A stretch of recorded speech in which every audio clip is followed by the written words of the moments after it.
जैसा कि हमने आपको पहले भी बताया था कि सिख इतिहास की जो भी जानकारी हम आपको दे रहे हैं वह किताबों में से पढ़कर ही दी जाती है।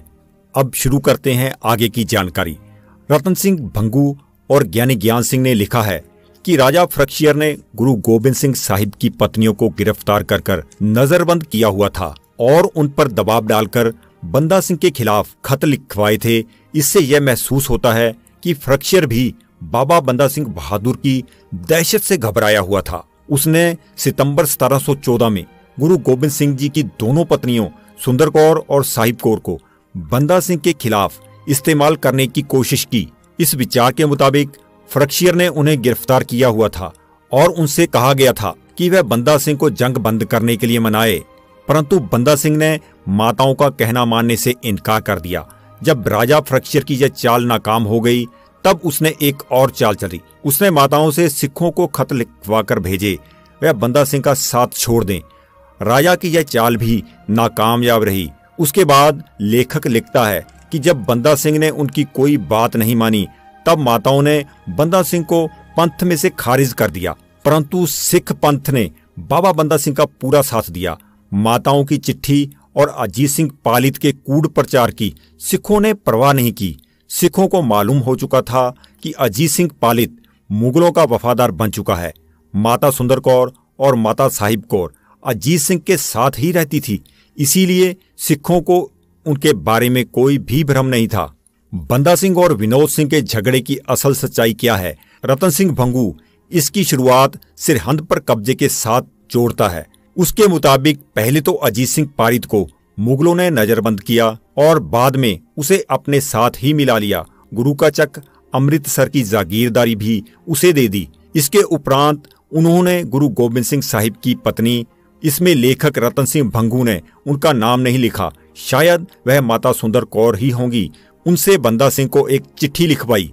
उस चिट्ठी में उन्होंने लिखा कि तुम साहिब जादों के कत्ल का बदला ले चुके हो और पहाड़ी राजाओं को सजा भी दे चुके हो, इसलिए अब इस जंग को बंद कर दो और मुगलों से जागीर लेकर अपनी जिंदगी अच्छे से व्यतीत करो। परंतु बंदा सिंह ने इस चिट्ठी की परवाह नहीं की और बंदा सिंह ने यह भी कहा कि मुगलों से जागीर लेना खुद खुशी करने के बराबर होगा।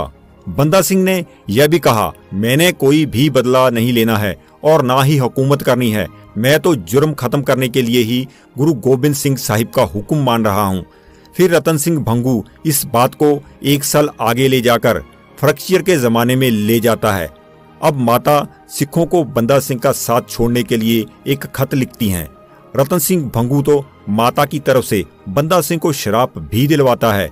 लेखक इसके साथ ही विनोद सिंह और बाबा बंदा सिंह को अलग होता हुआ भी दर्शाता है। इन दोनों की लड़ाई करवाकर बंदा सिंह को हारा हुआ भी दिखाता है, परंतु लेखक रतन सिंह भंगू इस धड़े को, जिसे वह तत् खालसा का नाम देता है, और इस बात की पुष्टि भी करता है कि यह धड़ा मुगलों से मिला हुआ था।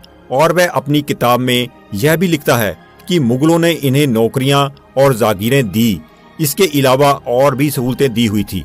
इसके उपरांत बाबा बंदा सिंह गुरदासपुर की ओर चला जाता है और तत् खालसा अमृतसर में डेरा लगा लेता है।